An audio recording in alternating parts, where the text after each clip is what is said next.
I'm Kevin Lee with both Didit and the E-Marketing Association. And I also wear two extra hats. I own a brand, Truth Nutrition, that I bought about a year ago to run all sorts of marketing experiments that no sane client would let me run. So I get to run them on my own brand. Also run a nonprofit, Giving Forward.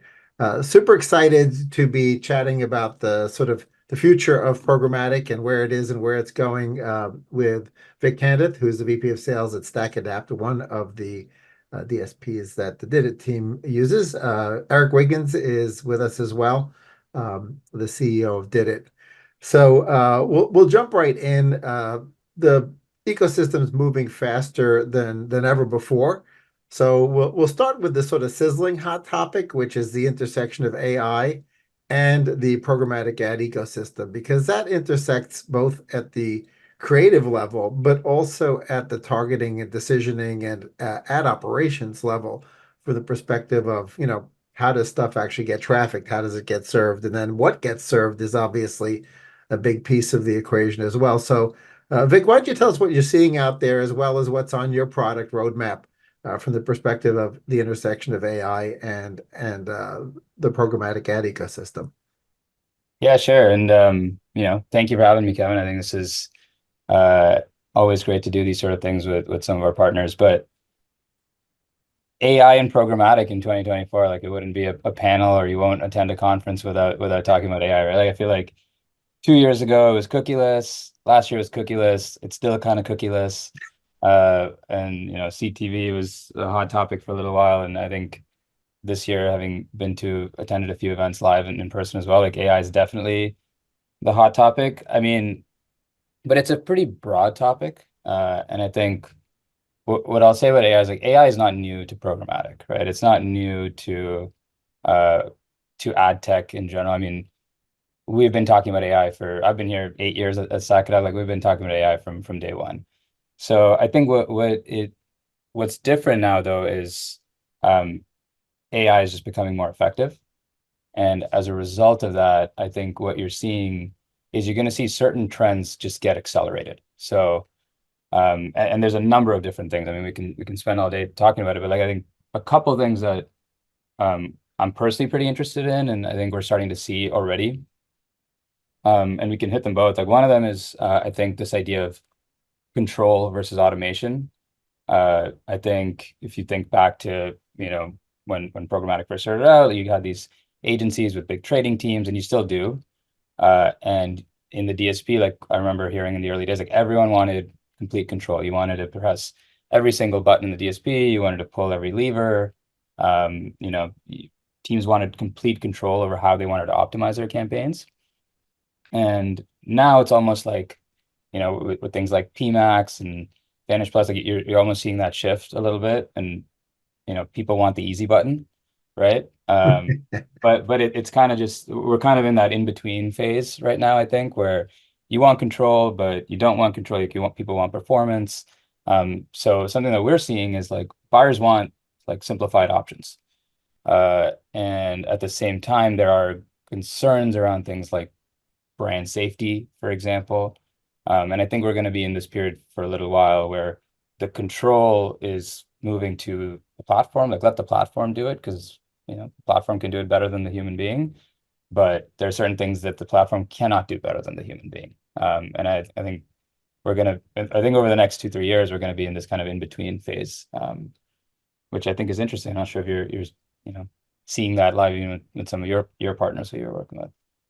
Oh yeah, absolutely. Obviously, the media business and the agency business is pretty labor intensive, whether it's ad operations on sort of the buying and trafficking side, but also on the creative side. And the other area of AI that everyone's sort of holding their breath and waiting to see is the AI being able to get the right message to the right person at the right time, where the effectiveness or efficiency of the ad will be better. Right. I think we're seeing a lot of strides both within your platforms and some others with regards to that. But it's an evolution, right? I mean, Yeah. certainly you don't want the creative teams to, just say let the AI do everything, right? So there's that finding that balance, I think, is key for the time being. Yeah, I know. And look, we've got a massive creative team in house. We've got a 40 to 50 person creative team. We support our partners with full creative build out. But so we're having these conversations as well. And like the conversation has never been like, oh, how are we going to have, the tools do what these folks are doing?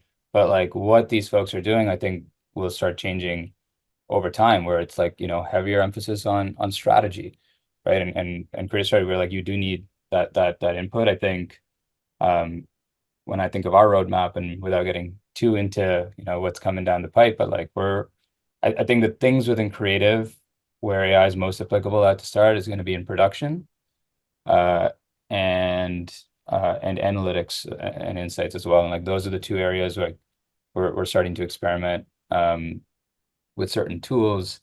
I think something that I've been excited about, and we've been seeing for a while, is this convergence of media and creative. I think for a long time, and I've worked with larger agencies, smaller agencies, larger clients, smaller, and sometimes you've got media teams over here, you've got creative teams over here, we've got us in the middle, and it's sometimes challenging. Like I've always noticed a little bit of a disconnect.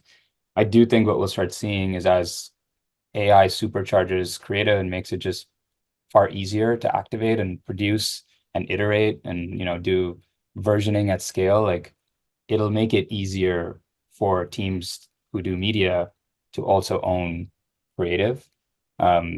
So I'm already starting to see like certain agencies where maybe they didn't do creative before, and now they're hiring creative folks. So that'll be interesting, I think, to see, even because I do think, to your point, creative is probably one of the first areas of like disruption with some of the tools that are available.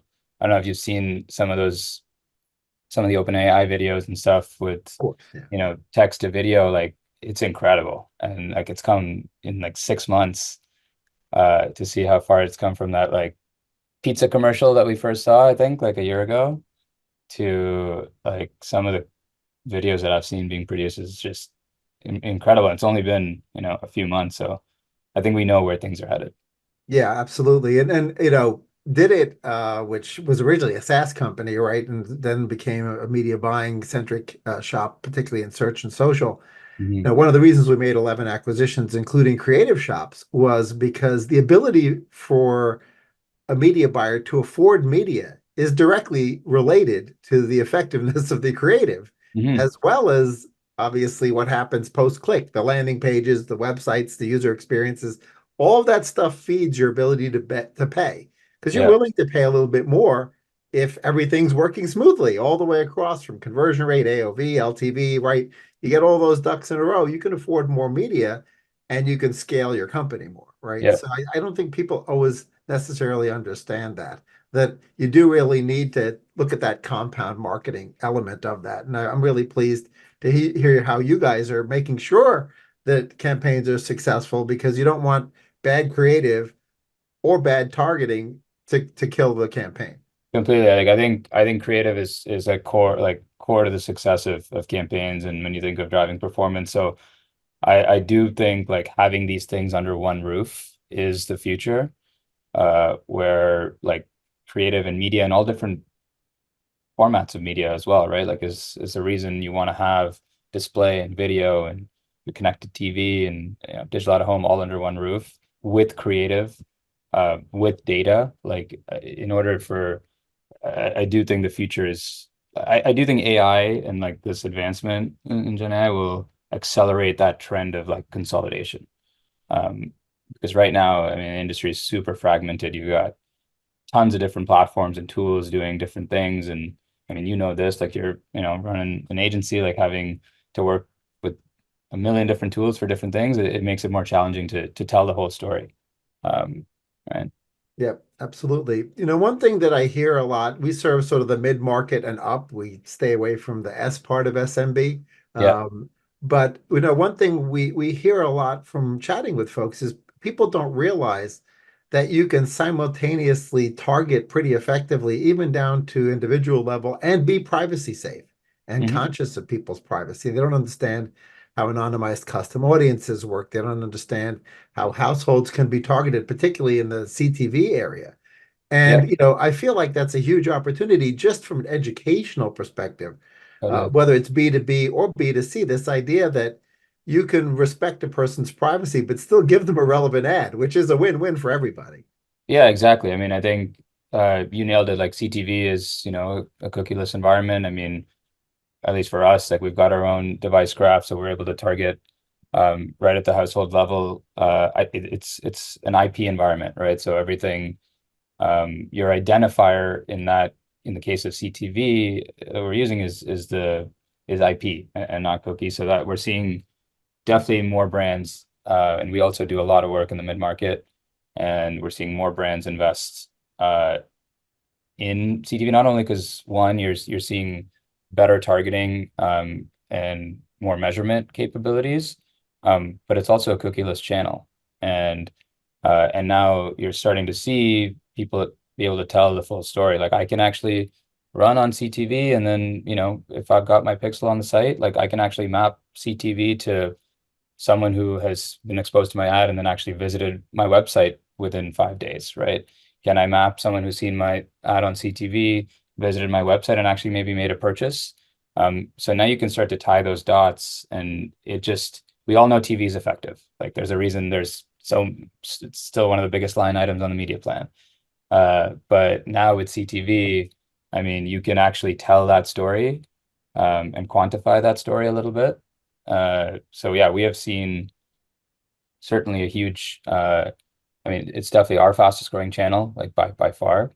Um, and I think a large part of that is because of the story that you can tell with tracking and measurement today. And Sure. Vic, are you seeing in that same space, because of CTV and that tracking and measurement, the mid-market feeling more comfortable about jumping in when, 5, 10 years ago from the TV perspective or upper funnel perspective, they felt that was more of a bigger business or brand awareness play? Completely. I mean, even when I think back to when we launched our CTV product a few years ago, at the time you talk to mid-market brands, and people thought like, whoa, I don't have the ability to access that, but like that has changed completely as supply has opened up. Uh, like, we do CTV, everything from bite-sized campaigns that are $10,000, like, all the way up to obviously seven figures. So I think it's become a lot more accessible, and I think part of that was just it took some time um, to educate buyers on like what's actually possible with CTV. And the other thing was making it available self-serve as well. Like there was a period of time, and I think digital out of home is also in that era, another area that I'm super excited about, and we've been doing a lot of work in. But digital out of home is almost in that space where CTV was a few years ago, where there weren't many options to access digital at home self-serve. You couldn't really do things like forecasting. It felt like something that didn't fit under the digital umbrella. But now, as we saw with CTV, I think we're going to see the same thing in out of home as well. It's just way more accessible, and as a smaller brand who's running maybe campaigns that are a bit more local, um, there's so much inventory, there's so much scale. Like it's not as daunting as maybe people once thought. There's a lot of folks who, still conflate OTT and CTV, right? It's sometimes the same shows, sometimes the same content, just the consumption methodology is a little bit cheaper. So if a person wants the additional scale and they don't want to just do CTV, they want to do OTT at the same time over the top, right? Yep. How do you recommend people deploy campaigns in order to take advantage of the great video assets they've created from an advertising perspective, but, go beyond the CTV into the OTT environment? Yeah, go beyond CTV, beyond OTT, like another great, I mean, obviously OLV, if you have great video assets, like one thing we often recommend is even within the channels you're on, like, turn those videos that you have into different lengths, like, the shorter form content tends to resonate very well. Like I know, speaking for myself, like people have shorter attention spans these days, I feel. So building video, and this is something we support a lot of our clients with as well, like turning your assets into uh different versions that fit different devices is important. Even thinking a bit more outside the box, something we've been doing a lot of lately actually is in banner video as well. So, turning your display, like essentially pulling in video asset into a banner slot and serving it in the display environment. And now you're not paying, video and CTV OLV CPMs, you're paying, so you're extending your reach significantly, and you're only paying like the $2 to $4 CPM for display slots. So just thinking a bit more outside the box. We've started back to out of home, like we've seen, and our teams do like motion design and stuff as well. Like we've helped bring a lot of those video assets into the digital out of home environment as well, like whether it's and across verticals. If it's B2B and you want to target around a conference with the same assets that you're using on video, or OLV or CTV, and you want to put that in an out of home slot, like we're helping teams do that. So like I said, I think this stuff is all just going to get easier. And the options that you have for like how you can utilize something that you've already put in the work to produce is going to just continue to be extended. So Yeah, the other great point that you make about B2B, right, is targeting a conference based on their IP address or their Wi-Fi or the hotel geofence. That's huge. It may be super niche, but those people are super valuable, right? And making that easier to where you didn't spend 6 hours creating and trafficking the campaign just to hit the yeah, Javits Center in New York City for 3 days, right? Now it's easier to do. But I think another extension to that is this idea that when you're doing B2B marketing, you're targeting both enterprises and individuals, right? mhm, And so sometimes you'll want to know the sort of identity graph of the influencers and decision makers within the organization, perhaps do CTV into their household, right? mhm. Because, all right, maybe you get their kids, maybe you get a spouse, maybe you get grandma, right? But at least, you're able to reach that same individual in an efficient way in their household environment because it's the individual you want to speak to, right? And you can then do IP level targeting maybe at the entire headquarters. And sure, you hit the janitor, but that's Exactly. super Yeah. niche. Yeah, exactly. And I mean, back to what we were talking about with CTV, like these things weren't possible before when CTV first came on the scene, right? A few years ago. And I think now brands are starting to take notice, like marketers are starting to take notice that, wow, I can do what you just said. Like I can actually, run an ABM campaign uh, targeting individuals who I know are X level decision makers at so and so companies, and then build a real cross-channel strategy where I'm not only serving them on their mobile phones, but like now I'm actually hitting them in the household. Then I'm actually hitting them maybe at the conference that they're at with some sort of geotactics, or out of home around conferences. That's something we do a lot of as well. Mhm. And it's awesome because you can now really build full funnel campaigns, and that's why I think consolidation in many ways, especially for the mid-market marketer, I think is where we're seeing a lot of people go. We're seeing a lot of marketers try and bring everything together that they're doing in many places, because if you find the right partner who can bridge all of these things, I mean, it makes your life just far, far easier. Yeah, I noticed you guys did an integration or announced integration recently with HubSpot, right? To your point about ABM deployments. And obviously, when you're going to do ABM, right, you can decide how deep within the organization do you want to dive, right? So you could create different segments within HubSpot, and you could either open it up to, okay, let's just get these messages out to everybody, or you Yep. could segment and actually get slightly different messages to different groups. So are there any best practices around, how granular do you get with regards to the personas within an organization if you're doing enterprise level marketing, right? And you Yeah. you understand those differences. Yeah, I mean, I think it depends on the goals of the campaign, right? I think all of these, and it depends on kind of the brand and where your audience is as well. Our approach is to always be testing and experiment as much as you possibly can. I do think there's this balance of going too granular, and then back to what we were talking about at the start of the call, which was automation versus control, like, or go a bit broader and let the system find, like we do a lot of work with our lookalike modeling and our lookalike audience, for example. Like there is a balance that you want to strike between letting the system find audiences that are more likely to convert, because as platforms become smarter, um, there is a point where like the platform will be able to do that better than what you think might be the right strategy to segment your audience right down to like these people who have done this, and you know that might be the conversion path that worked for you before. But I think back to AI, like I think where tools are going to get smarter is to help you inform you on new strategies. Like, hey, your audience who you think is likely to convert because they fit this persona. What we're seeing is like, this audience also tends to spend time doing XYZ over here. And maybe this is an audience you want to start considering reaching, building the top of the funnel, because then they might, be more likely to fill your bucket over here. So I think there's a balance. I mean, our approach is, or what we recommend is constantly test your own audiences, test third party sources, test lookalikes, like really just you got to stay agile, and find where you're going to get the best performance and go from there.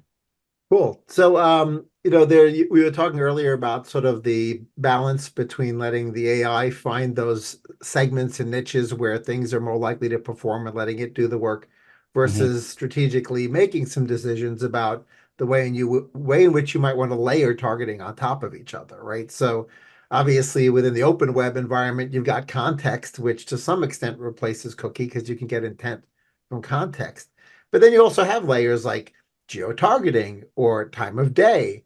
And you could either just let the AI discover those pockets of efficiency, or you could strategically decide, oh, I'd like to layer in context and time of day and maybe some other things and maybe identity graphs. But if you overlayer, you lose your scale, right? Yeah, So absolutely. how do you recommend people sort of either find that perfect balance between scale and control? Yeah, and I think it's a good point. And like we've actually, I mean, not to plug our tool here, but like we do have a tool like in platform that tells you as you layer more things, like whether it's geo or whether it's audience, or whether you're cutting off inventory sources, like what's the actual drop off in the bids, and like how is that impacting scale at every single level. So ultimately, like I think you want to find your pockets of efficiency. Uh, so again, our approach is typically like, don't plan like as if you're setting up a campaign for a month and then you forget about it. Like, we can be testing stuff day to day, and obviously you don't want to test too many things at once because then you can't isolate for like what you're actually testing. But like our teams, when we use our platform, like even teams we work with, like we're self-serve. I mean, they're in there. Like if you're tweaking your bid, like people are checking like a few hours later, okay, how's that impacting like how I'm scaling, right? So I guess what I'm trying to say there is like you want to just keep a close eye and like constantly be experimenting with what you're adding in, what you're removing, like how is that impacting cost, how is that impacting my reach, and then ultimately like how is that impacting my cost per lead or return on ad spend, like whatever it is that I'm ultimately measuring. But in terms of like our roadmap, we're trying to give people even more visibility, not necessarily more controls and buttons to be worried about pressing, but like more visibility into what's actually happening. Because I think as, back to letting AI run campaigns for you, I think the concern that I'm seeing that people are having is like, I don't know what's going on with the campaigns. Like, great, like this is my results, but like before I knew what was happening, and now I'm just like seeing results. Like you want to know why have I seen a reduction in, CPL? Or why am I seeing an increase in cost? So I think those things are things to be mindful of with AI, especially is like giving people visibility into what's happening behind the scenes. But not necessarily like adding more stuff for them to do on the front end. Right, right. Another thing that's sort of a conundrum for media buyers at agencies, or sometimes when clients are buying direct, if that's the way they choose to do so, is sort of trying to decide, well, at what point am I spending enough that I should start to do deal IDs, PMPs, directly Yep. with certain publishers? Because the ecosystem has really evolved. It used to be like the SSPs are over here and the DSPs are over there, and Yep. the plumbing seems to some extent gotten a lot more direct. But yet, of course, there is the ability to do these, directly negotiated PMP deals, but it doesn't make sense if you get down into the smaller sizes. So how do you and your team advise folks on, okay, what you guys are spending enough, you may want to start to think about, doing some direct deals. Yeah, no, it's a great point. And we work closely. I mean, we allow people to bring their own deal IDs over and activate in the platform, both PG and PMP. But we work very closely with our publisher partners as well. I was actually just in New York last week with a lot of our TV pubs who we work with, right? And we were talking about, better partnership and how we can work tighter together to give advertisers what they want. So I think there's certainly a time and place for when deal IDs and going direct makes sense. In fact, we recommend that to partners at times. I think ultimately, if you want a really like audience-driven strategy, though, that is, really tied together with everything you're running, like you're not going to be able to, get the same level of robust audience strategy if you are going direct, at least not the same way that you might be getting across your display, OLV, and everything else running in the DSP, right? So I do think there's a time and place where it does make sense. Typically, we're seeing that with more like pure awareness buys, where premium inventory is important. Not that you can't get premium buying programmatically, but typically that's where we see our partners, look to buy direct. Or if you have deal ID negotiated directly with the pub, you want to bring that over, or SSP, you want to bring that over to activate in the DSP with us, like, we give you optionality. So I think it really depends. But like typically when you're going to very like granular audience strategies on a more local level, from what we see, like you tend to get a bit more scale through going to through activating it through the DSP. Eric, any other questions from your side? No, I think you covered a lot of the stuff we talked about. I think there was a couple questions on the Q&A that we may be able to go through, and then we could start having people raise their hand if they have any additional questions just in the conversation here to go through their own experiences.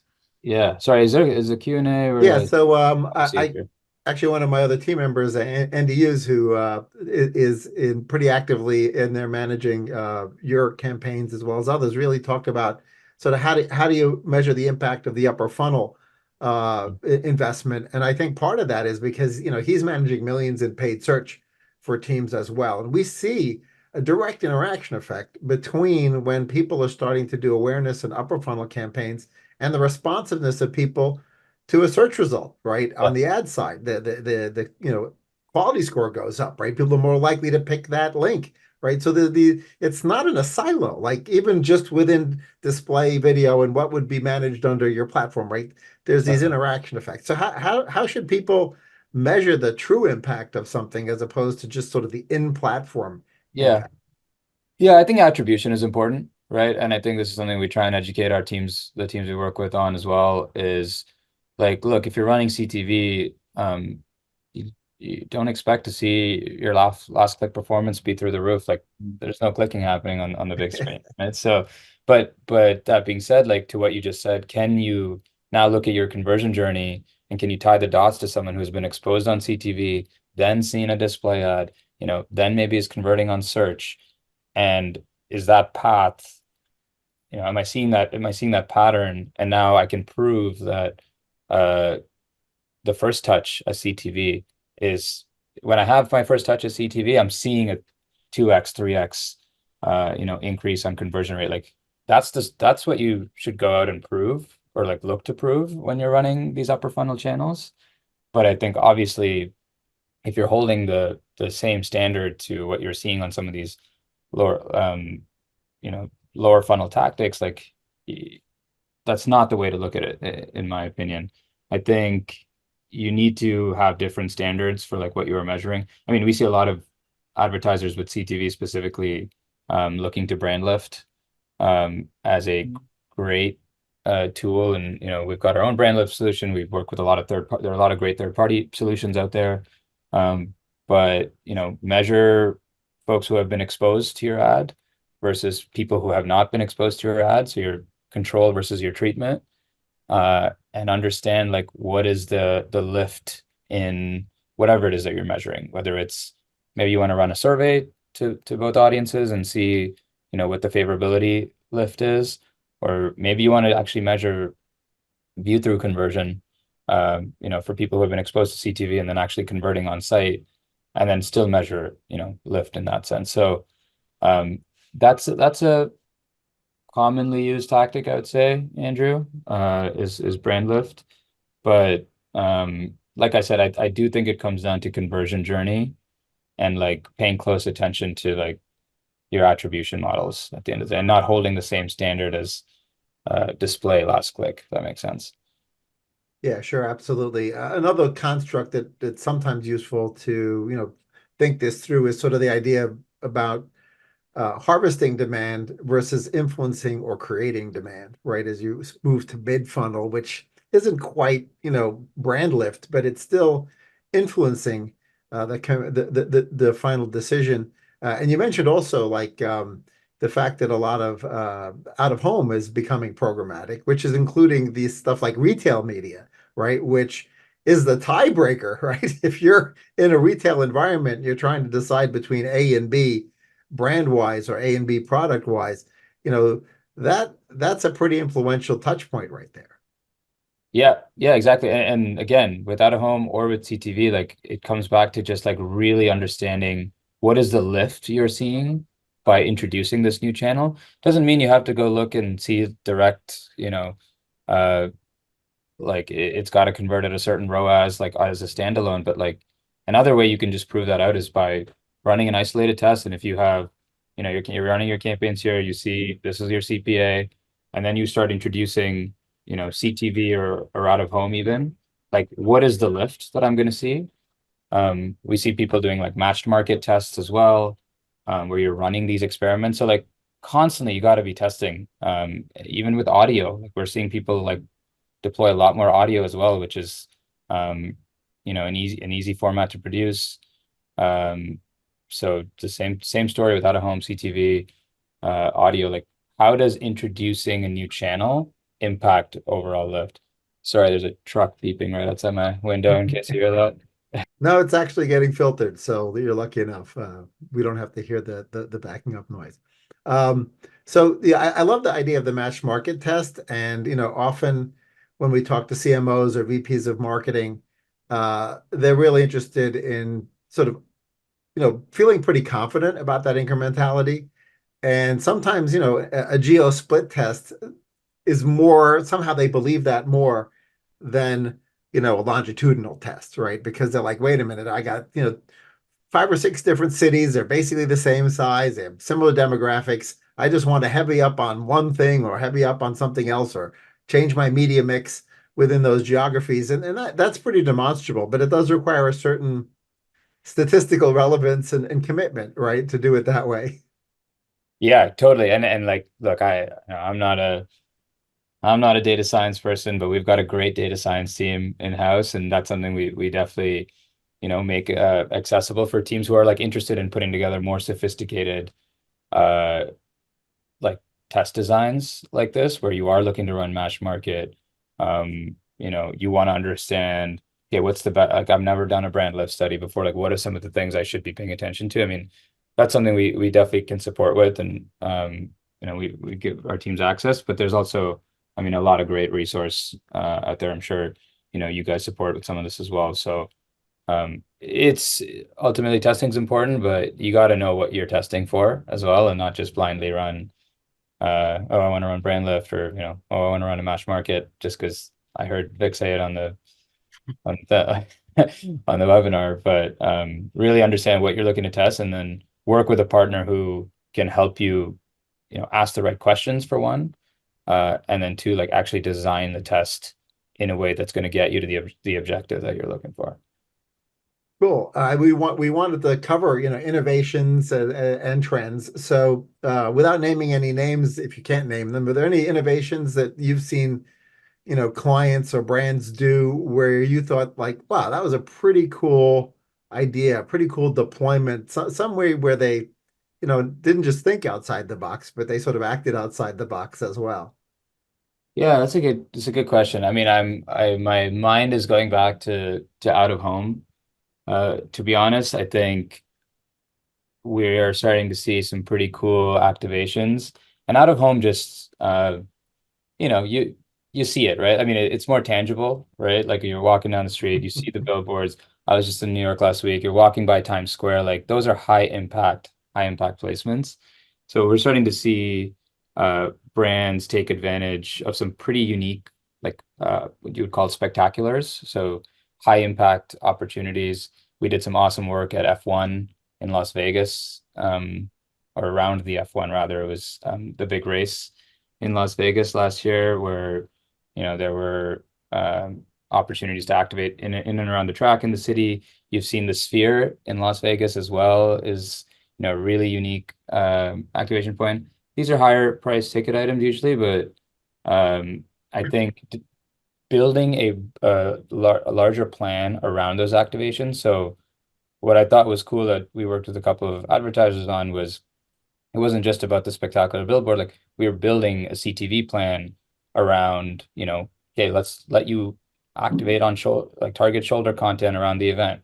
Let's reach the same audiences. Like, people are staying in the hotels. Like, we had some unique Wi-Fi sponsorships and opportunities there. Like, we were talking about B2B audiences, right? Like, can you layer some of your ABM to make sure you're reaching the audience that's there? So, like, that's just the beauty of being able to do things under one roof. Back to this idea of consolidation and having data live in the same place. You can now start piecing together the dots, and then also doing the fun, cool, unique activations. Like, we had one brand who had a pop-up around there, and they wanted to like supplement what they were doing with the pop-up around with digital, right? Whether that's in the hotels, or whether it's with mobile, or even the digital out of home, like we just talked about. So I just think more of those opportunities are gonna come around. And it's just become, to what we were speaking about earlier, like, I do think it's gonna become easier for brands of all sizes to get access to these opportunities, which is Right. really, really important. Great. Yeah, it's interesting you mentioned out of home and doing sort of campaign style out of home, right? Where you're targeting specific geos or events or whatever. And one of the things I've seen in out of home, more so I think than in CTV, is the resuscitation of the QR code as an activation, right? Mm. Definitely when there are certain audiences, and we've seen that custom QR code, which when we mail our millions of pieces of direct mail for clients, we have a technology that puts a custom QR code on every piece of mail, so that when it gets scanned, we let the people know that it's a personalized QR code to Yeah. them. It triggers the ABM and lets the sales team know, hey, this is a Glengarry lead. Yeah. So, what we're doing with you guys is those same houses that are getting the direct mail, we know we can layer CTV on top of that and also other forms of media, right? Really creating that multiple impression environment, and also interesting ways of activating those impressions. And I really Yeah. like the way that sort of the QR code was resuscitated from the dead by the pandemic. One of the few silver linings of the pandemic. Yeah, yeah. What was it? Was it the Coinbase ad, I think, at the Yeah, Super Bowl? Yeah, it was Coinbase ad. Uh yeah, I mean, absolutely. And I think the thing with out of home and the QR codes is, like, it doesn't have to be a giant billboard in Times Square where you're throwing the QR code up. Like, you can do venue selection. Like, yeah, let's target bars, gas stations. Like, that's where maybe a QR code is a bit more impactful, right? You're a bit closer to the screen. Um, Maybe you're sitting in the back of a car, and like it's the only thing you're doing is looking at the screen. You're more likely to actually scan a QR code. So I think, and that's where maybe it's a little bit more effective than even in the CTV environment, right? Where I don't know. I mean, I'm personally not jumping to scan the QR codes all the time I see a CTV ad, but it works. Like, we see a lot of brands doing doing this sort of thing. And the the thing is, you can test this stuff, and that's what we always recommend. Like, it's a low lift to test something like that. Like, you can throw it on one of your line items. You got one creative with the QR code, one without, and let's see what happens, right? That's the whole idea behind programmatic, is constantly test, test, test. yeah. I Yes. think it's important Comment that from Todd here of test, test, test. That's Yeah. good. yeah, for sure. One of the fun things about QR codes and working with an agency that understands them, as opposed to sometimes trying to do them on your own, is people don't realize that the density of the QR code impacts its scannability, right? It takes a while for your phone to lock onto it. And of course, a media buyer is going to say, oh, great, let me put all sorts of UTM parameters on this URL. Yeah. Well, yeah, that's fine, but create a shortened URL, right? You can have the landing page include all the parameters you want, including in certain cases even hashed, personalized information if you want to Yeah. go that route.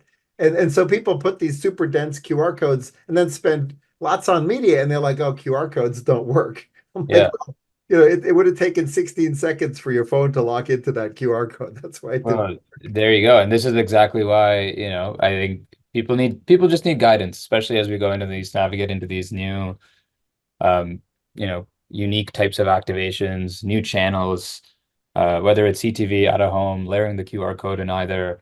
I think people just need a little bit of guidance. And I think looking to, people like yourself, whether it's us, I think the support is there, the resources are there. I think you just got to take the time to go out and ask the questions on like, why is my QR code not like Right. taking so long? Absolutely. This year is going to be a big year for political advertising in Mm. both, hyper-local races all the way up to the presidential race. And I feel like the political landscape, much of it has not adapted to this idea that you can hyper focus your targeting, right? They haven't even adapted to it in a direct mail environment, much less, understanding the power of CTV. And Hmm. these, hitting the right potential voters with the right message at the right time is going to be so critically important. How big of a focus do you guys have on sort of that category this year, given how important, well, given how much money's there, obviously, which you'll want to capture on behalf of your publishers, but publishing partners, but just, given the fact that geography is key, the identity graph is key, like there's all these Yep. factors that are going to be really important. Yeah, political is a huge focus for us. We do a lot of business in political and advocacy. I personally spent a lot of time in DC over the last year and a half. We work with a lot of amazing political firms locally, and to your point, uh, there's a couple of things important in political. One, like everyone cares about reach and frequency, but specifically against their voter files, typically, like the voter file is of the utmost importance. And after that, you're measuring reach and frequency. We see CTV is typically a lot. I mean, it's kind of the lion's share because there's still a lot of money, obviously, we all know, spent on traditional, on linear in political. But those dollars are shifting very fast over to digital, and specifically CTV and video. And to your point on local, I think you just gotta, like, it's all possible, right? Like, for example, we have a feature around called congressional district targeting. Makes it super easy. Like, obviously we have zip code targeting and stuff, but like people think in congressional districts on the local level, Right. right? So stuff like that just makes it easy to give buyers what they want right at the gate. And then being able to bridge that stuff with things like brand lift. Okay, can I actually show, or lift and persuasion at the congressional district level, segment by creative. So I think, and we're also, to the point on local, we're spending a lot of time with our publisher partners as well to make sure we have the deal IDs in place to actually target folks on a more local level where, you want to reach them when they're watching their local traffic and weather, right? And not just maybe their, reality TV show on Hulu, right? So I think it's a combination of having the right deals in place with pub. So finding a partner that, one, has a lot of that infrastructure already built out for you, and then two, just finding the features to be able to get on a more local level where it has come down to things like congressional district, and then on a more national level for like whether it's some of the advocacy stuff, um, and right up to the big races, which we are involved with. I mean, scale is extremely important. Like you need scale, especially because when you layer the voter file on, um, and then you add more layers and you're just targeting CTV, like you're gonna get hit with scale issues. So you need a partner that has, the right access to inventory as well across video, CTV. I mean, when it comes down to it, people will be looking to spend anywhere they can, really, and we've seen that in previous cycles. So yeah, we're getting prepared. I mean, we're excited. I think we're in a very good position. Um, Spend a lot of time with our partners in DC, but yeah, it's gonna be exciting, and more out of home this time as well, this cycle, which, back to what we were talking about, like I think that is, something that has come up, and you can't layer the voter file on out of home, but people are recognizing the importance of out of home as an awareness and reach channel. where, it is definitely an important part of most media plans that we're seeing. One common thing I see this year, and it probably should have happened years back, is now both the publishers and marketers are sort of having this epiphany, this, I need the first party data. I need the Yeah. permission relationship wake up moment, right? And Mhm. it's key for the publishers because you guys can't glue the identity graph together Yeah. unless they have the first party data. And so many publishers have just never got around to asking, never got around to figuring out what the carrot should be to convince these flyby visitors from search or whatever to actually register. And at the same time, marketers, particularly marketers that are not directly connected to their consumers, they maybe don't even have a DTC presence. You buy it in the supermarket, right? Mm. They've been really slow to adopt any kind of a first party relationship with their customers. So do you feel like that's reached critical mass now where both sides are like, wait a minute, I got to figure out how to get this first party relationship? 100%. And I think that's why, I think we're going to see, like, we're a big part of our roadmap centers around first party data as well. Making it easier to onboard your first party data, whether that lives in your own CDP, whether you want to, have us support you in bringing your first party data in, especially for the mid-market marketers that we're talking about. Like maybe, you aren't going and dishing out whatever it costs for, to to bring in a new CDP. So like I think that's definitely talk about future of programmatic. Like that is one part of the future for sure, is like a bigger push towards first party data. And I think it'll just be about making sure, like, we got to just make it easy. Like, how can we just make it super easy for someone to segment their audiences, push to the platform they want to activate on? That's why we have things like the HubSpot integration, Snowflake integration for, some of our enterprise buyers. How do we just make it super easy where you can push segments to us, we can push it back. We're enriching your audiences. Like it's going to really be all about, proper use of first party data. So completely agree with you on that point. Yeah, absolutely. One of the big, question marks out there right now is the extent to which regulators and legislators understand what the heck they're talking about as they try to come up with ways to protect their constituents, right? Is the industry actually is perfectly fine with, having people simultaneously see the ads that are relevant to them and be able to protect their privacy. But sometimes some of the regulations you see come out, laws that you see come out, or the way they're being interpreted by the regulatory Yep. entities isn't necessarily a win-win for everybody the way it should be. And so if there are any regulators listening or legislators listening or people who want to sort of make sure that the ecosystem stays alive and can create that win-win, what's your recommendation there? Yeah, I mean that's a challenging one, right? And I think we saw it we were right there when GDPR happened and CCPA is happening, like Bill 25 in Quebec. I think we're seeing that in Canada as well. So I think we see the trend and we see where things are going. So like when it, I mean, my suggestion around this is like we got to find a solution together. Like the industry is too big to have all of this go away, right? So I think there's got to be a middle ground where marketers want to find ways of reaching their audience in a privacy compliant manner, and platforms and tools want to give marketers those opportunities as well.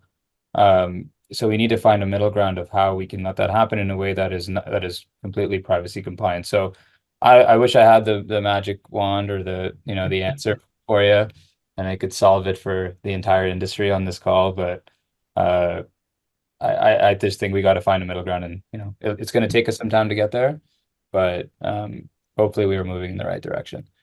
Cool. Any final thoughts for those folks who joined us or who are going to watch the replay of this?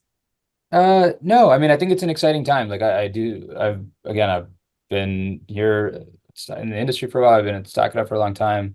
I do think that, especially like as we talk about the rise and emergence of these new channels that got a home, the identity conversation is interesting. I think back to what I said at the start of the call, like AI is not new to advertising, to ad tech or programmatic, right? It has been around from the start of time. It's just how effective it is has completely changed. And I think what's really going to be exciting over the next 2 years is to see how it accelerates some of these trends that we were talking about. The convergence of media and creative, automation versus control, the rise of these new channels, and like just telling a better story. And then ultimately, like we said, I think it's going to make a lot of these opportunities more accessible for brands of all sizes, whether you are, a new startup looking to bring in new customers, or whether you're an enterprise brand looking to, find more efficiency. So exciting time to be in programmatic, I'd say. Cool. We had one more question come in. We can squeeze it in. Ted Polton was asking about digging a little bit more into brand safety in an AI environment. And every brand and every agency defines brand safety a little bit differently, right? Obviously, a lot of it sort of particularly, legacy brand safety is sort of keyword driven or context driven. But one can make an argument that some of that in particular was a little bit overblown, right? Because in the end, the audience was deciding that they were going to be there consuming that content. No, it's a good question, Ted. And I think this comes back to what I said earlier, especially in this age of automation where you're letting the system do the work. Transparency is important. So sure, I can, put in my campaign details and like hit the easy button and say go, but like, can you tell me about the results? Like, tell me the story behind the results. Where did I serve my ads? That's super important if that's what we're talking about, right? If we're talking about AI and creative, like, AI is here to guide creative. By no means do I think we are anywhere close to the point where we're saying, hey, go build and run creative at scale and like do the versioning yourself and just run what you have. I think this is where like we as marketers and people in platform can work with AI tools to say like, hey, here's my baseline, here's my brand guidelines, here's some messaging that I've used elsewhere. This is what's been effective. Now take this thing to the next level and do the work that would take me, weeks to do, like turn this into multiple versions, turn this into different creative units, and like build me a plan. Like you don't have to, I'm not saying go run it, but give me the guidance to like put a plan together, and now I can approve and disapprove based on the guidance. So I think like none of these brand safety tools are going away. I think it's maybe a little bit of a misconception sometimes that we're just thinking AI is just going to go crazy and serve whatever creative, it wants and in the places that it wants. So I think when it comes to where we're serving, we got to be transparent, even if we're letting the system do its work. And if we're talking creative and production specifically, I mean, it's really just about making you more productive and like, giving you more optionality when it comes to creative. Hopefully that answers the question, Ted, or hopefully that's helpful.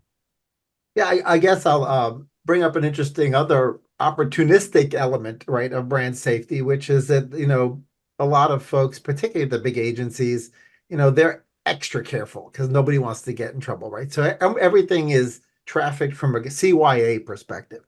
And what that ends up manifesting itself is that a lot of news in particular content is sort of under monetized because of the fact that, too many people are scared, right? Yeah.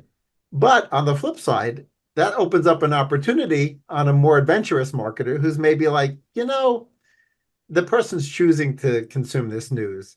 And, I don't want to be, there's certain things I still don't want to be served against, but I don't want to overly tightly set my brand safety parameters. Absolutely. Because you can end up getting a huge value in certain contexts, especially if you go in, you sort of have your deal ID or you're focusing on specific publishers that perhaps are under monetized in comparison to the value of their audience, as long as the audience is human, right? Which is another issue entirely. Yeah. And, watching, consuming that content, you can actually end up getting a pretty good deal. Absolutely. Yeah. The point being, you can put the safeguards in place, right? You can put the same safeguards in place you've always used and ensure you are still operating in a brand safe environment, but just in a far more productive manner. Cool. Well, thanks so much. I think we're pretty much out of time. So I appreciate you coming on. Yeah, appreciate the questions. Kevin and Eric, thanks for having me on. Kevin Lee's Power Marketing is available on all your favorite podcast networks. Kevin loves helping businesses excel at marketing. Having marketing challenges? Just like Santa in The Miracle on 34th Street, if Kevin can't help you, he'll know someone who can. Find him on LinkedIn, subscribe, or follow.